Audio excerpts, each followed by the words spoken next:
Okay, finally, the special ingredient. Now, like I said earlier, you can put this on top. You could put this in between layers. Hello, howdy, and welcome back to my kitchen. I'm Catherine, and I'm the Aerogarden homesteader. Today I am making pumpkin spice muffins, again. And I know you're probably thinking, again? I didn't see a video for that. Well, I didn't post the video. I literally made them yesterday, and I will put up the clip where I'm tasting it. That's good. Needs more pumpkin pie spice. And my reaction is a little less than enthusiastic because I think my pumpkin pie spice was actually a little on the weak side. So the muffins tasted good, but they didn't taste like strongly like I thought they would. So I'm going to actually put in some cinnamon. I'm going to make it again. I'm only changing the cinnamon. I'm just going to add in some cinnamon with the pumpkin pie spice, and that should help it. So right now I'm going to make a streusel topping. I got 2 tablespoons of butter in here, 2 tablespoons of sugar, and I'm going to use the topping to go inside the muffins. You can put it on top if you want, but for this particular one I'm going to freeze them and put it inside, kind of like little, bursts of flavor. It actually worked out really nicely. This is a 1/4 cup of flour. Yeah, no, it worked out really nicely. The flavor was pretty nice. It was just a little on the weak side. So I'm going to make it again, and hopefully this time it'll be a little bit better. So I guess what I'm saying is, if your spices are a little more not expired than mine, you probably don't have to add quite so much. But if your spices are a little bit on the old side, it might be worth adding a little bit more or doubling up. So I'm putting in a 1/2 teaspoon of pumpkin pie spice, which it doesn't actually call for. It does only call for a 1/4 teaspoon of cinnamon. So I will be putting in a 1/4 teaspoon of cinnamon along with the pumpkin pie spice. Oh, see, that smells so much stronger than the pumpkin pie spice. Okay, so I'm going to get this all mixed in. Normally for a streusel topping, you can leave chunks of butter, but for this one, since I want it inside, I can just sort of make it one, amalgamous mass, because I'm going to be freezing it. It's just going to go inside the muffins like little chips, but you're welcome to kind of leave little bits of butter if you want to put it on the top, and that'll kind of give you a crispier coating. I have found that when I make stuff with toppings on it, it's like the toppings don't stay crunchy. I think it's too humid here or something. Like, as soon as I put it in a container and close it up, it immediately starts sucking in water, and then it's just mush. So, and it is what it is. So this time I thought, well, instead of putting it on top, let's put it inside. And the concept worked yesterday. It just was a little on the weak side, flavor-wise. Okay, so I'm going to get this all sort of incorporated until it will stay together when I crumb it up, or crush it together, or whatever. So I do still have a few little butter bits in here, but I do want it to be able to hold together really well. So these are going to be my bits. Now this will take about, I think yesterday I gave it an hour and a half in the freezer here. So it'll need at least an hour and a half. So I'm actually starting this a little bit early, and then I got a couple of other things I need to run around and do just in the house here, and then I will come back to this. So I have a sheet here. This is just like it's not really a quarter pan, it's more like a toaster oven pan. It's just slightly smaller than a quarter pan. Okay, I think today's topping is actually a little crumblier than yesterday's topping. That should be fine. Just break it up a little bit.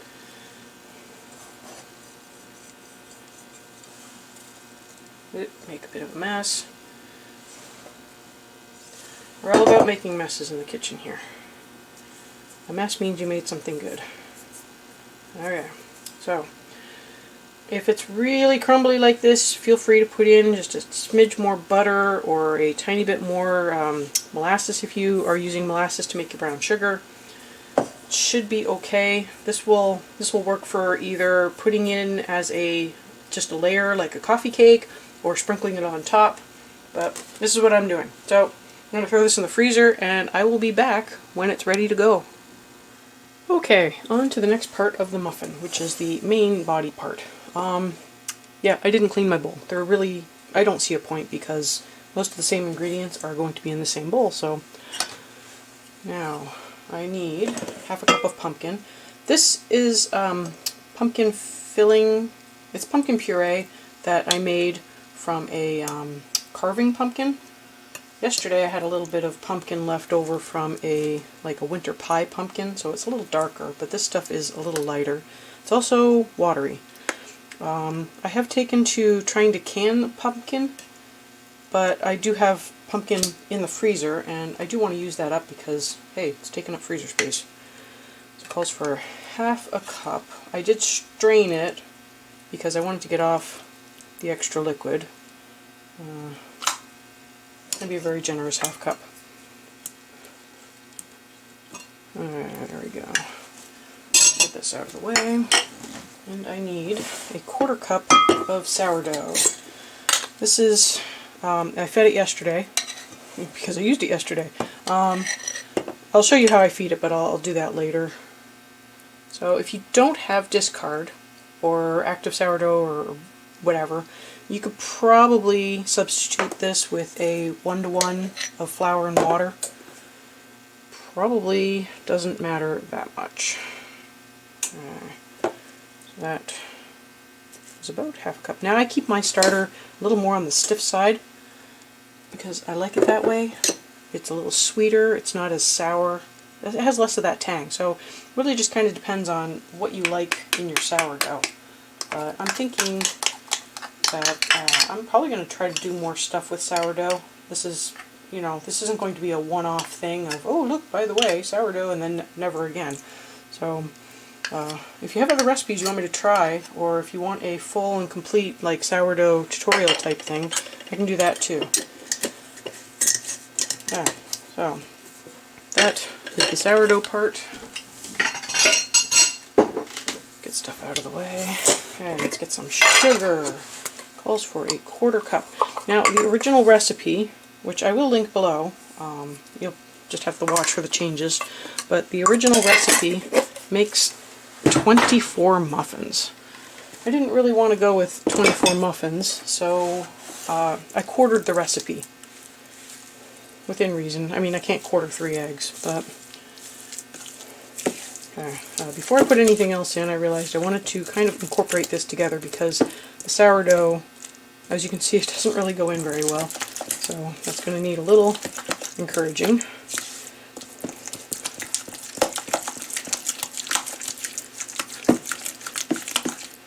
Okay, well, that's a little bit better.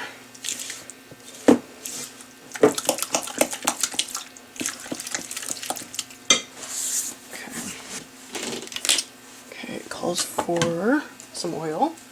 Now I'm not going to put in the full amount. It calls for 2 tablespoons of oil. I'm going to put in 1 tablespoon. That's just because I did put in a little extra pumpkin. But I do want a little bit of oil in there just for the oil component, because it does help soften things up a little bit. That's that. And you can use melted butter as well. So use what you have. Okay. Get my egg in. There we go.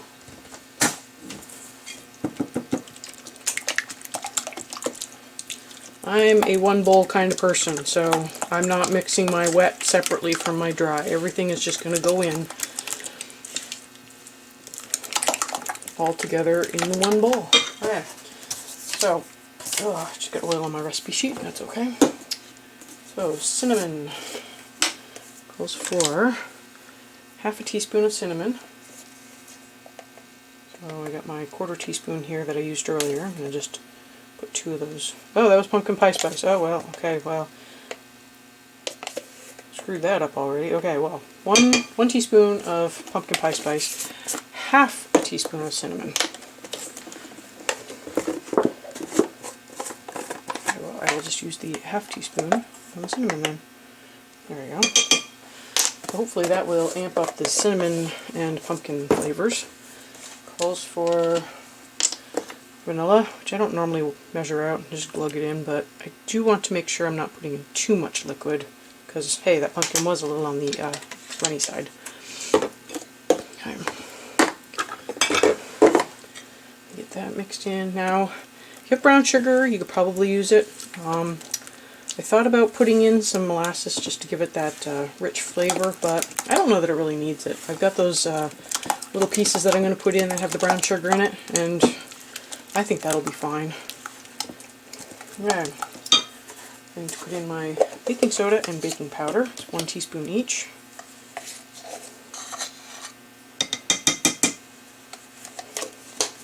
Probably should have done that in the other order. Okay. And a bit of salt. It's always good to put a little bit of salt in your sweet stuff. Calls for a 1/4 teaspoon. It does help bring out the sweetness a little bit.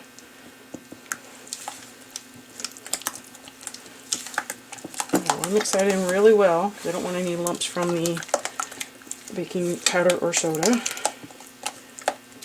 Okay, there we go. Okay, got all the lumpy bits out. Now I need, where does it say flour? There we go, 1/2 cup of flour. Now yesterday, because my pumpkin was a little on the runny side, it did require more flour, so I'm going to fold this in carefully, and we will see how wet it ends up being. Part of that isn't just the fact that the pumpkin is wet, it is the fact that I am putting in a whole egg, where it probably calls for, you know, the whole recipe calls for 3 eggs, and you can't really quarter 3 eggs. So some of the extra water is coming from the egg. Okay, that's probably another 2 tablespoons there.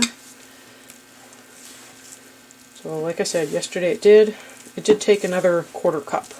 So we'll see how this goes.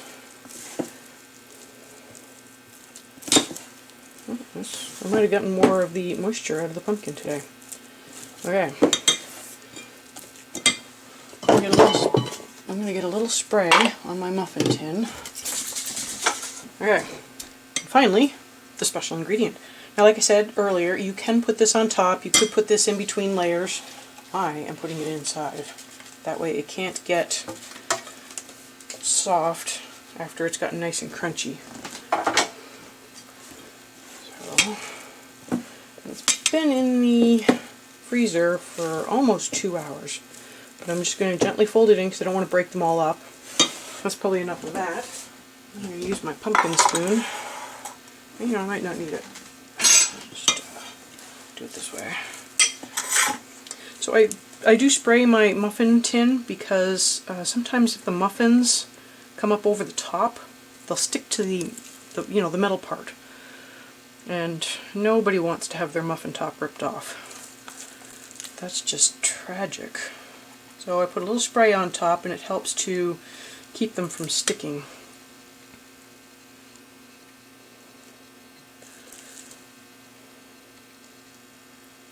I do believe I overfilled one of them.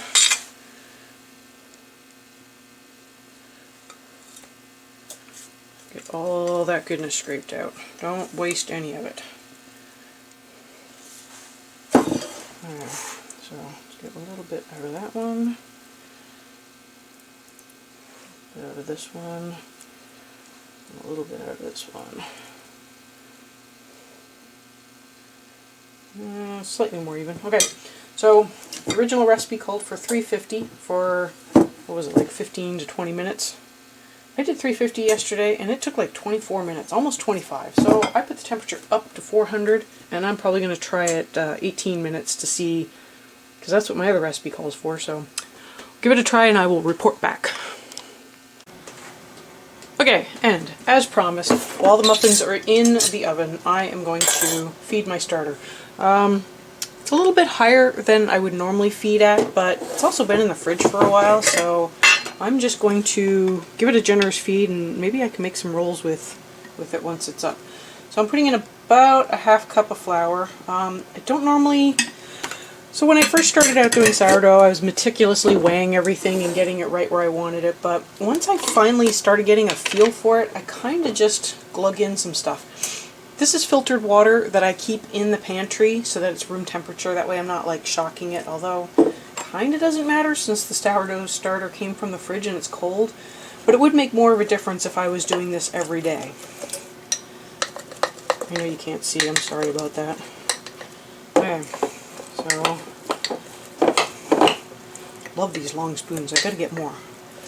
So I'm gonna lift it up. So this is about how thick it is. I mean, it's still wet. So if I touch it, it's sticky. It's wet, but it's pretty stiff. So I think I'm not doing 2-to-1 on the flour to water ratio. I thought I was trying to get this around like 1.5 times the flour to 1 times the water, something like that. So that's what I had been doing. But now I just kind of glug it in and see how it goes. If you guys really want me to do like a full thing on sourdough, I can do that. I don't mind. I'll just start over. I'll start a new one and just take you along for the complete ride. So I got one of these lids. You don't have to have one of these lids to do this, but I did get some, so I don't have to worry about, putting the lid on loosely. I put the rubber band at the approximate level of where my sourdough is currently at. When it gets to probably about here-ish, so not quite double, I will put it in the fridge at that point. So I don't want it to completely rise and start falling. That's gone too far. I want it to still be kind of in that actively growing phase, and that sort of keeps it in the sweeter spot as well. So I'll put this on top of my fridge, which is currently the warmest spot in the house right now. The dehydrator I think would be a little too warm. It is running, but I think it'll be too warm. But like I said, probably going to go, it's like 75% of the way, but there we go. That's what I'm doing. I got a really nice bread recipe that I've sort of developed that I like. It's not really sour. It's a sandwich loaf. You can just slice it up. So I'll get to that one of these days, but yeah, let me know below what your thoughts are on that. They are out of the oven. They smell so much better. I'm going to show you you can see the little inclusions that I put in. So it's really nice. So there should be little pops of flavor. And it's definitely got a stronger cinnamon taste now. So that's really good. The higher temperature did give them a crispier top. So depends on what you like. I will leave a bunch of links below so you can also reproduce this recipe. If you found it useful, please like and share so other people can also find this video. And if you haven't checked out last week's video, go check that one out. And I will see you next time on the Aerogarden Homestead.